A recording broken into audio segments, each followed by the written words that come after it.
drownings and stuff that goes on around the water and the accidental deaths.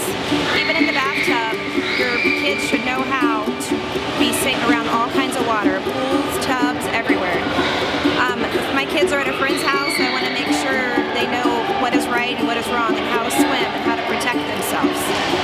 So I'm doing this safety water class so that I have one that's very fearful of the water. This will help her get used to it, and we can do the lessons on an ongoing basis.